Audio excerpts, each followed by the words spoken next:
तो क्या हो अगर सूरज पृथ्वी का चक्कर लगाए? चलिए इसी सवाल का जवाब ढूंढते हैं। हजारों सालों तक तो ये कोई सवाल था ही नहीं। इसे ही ब्रह्मांड की सच्चाई माना जाता था। इसी आइडिया यानी जियोसेंट्रिक मॉडल ने हजारों साल तक हमारी सोच को शक्ल दिया।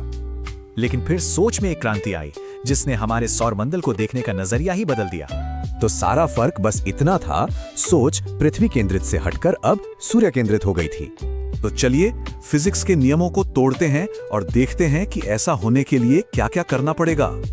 देखिए, सूरज पृथ्वी से 3,30,000 गुना भारी है और यही सबसे बड़ी मुश्किल है। ग्रेविटी का नियम सीधा है, हल्की चीज भारी चीज का चक्कर लगाती है, भारी चीज हल्की का नहीं।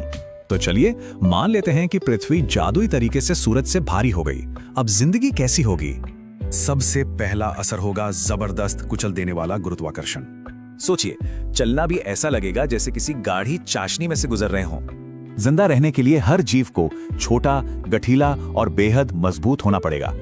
ये जबरदस्त गुरुत्वाकर्षण ग्रह के कोर को भी निचोड़ देगा और जमीन पर तबाही मच जाएगी।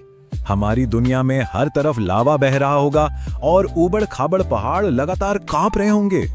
और सिर्फ जमीन ही नहीं, मौसम और ऋतुओं पर भी इसका बहुत ही भयानक असर पड़ेगा। एक हिस्सा हमेशा सूरज की तरफ जलता रहेगा और दूसरा अंधेरे में जमा रहेगा। मौसम तो होंगे ही नहीं। और इस नई व्यवस्था से हमारे सौर मंडल में पूरी तरह से अफरा तफरी मच जाएगी। हमारे सौर मंडल का सारा संतुलन बिगड़ जाएगा, ग्रह एक दूसरे से टकराने लगेंगे। लेकिन सबसे दिलचस्प बात तो यह है कि सूरज को कितनी रफ्तार से घूमना पड़ेगा। रोज चक्कर लगाने के लिए सूरज को 70 लाख किलोमीटर प्रति घंटे की रफ्तार चाहिए होगी।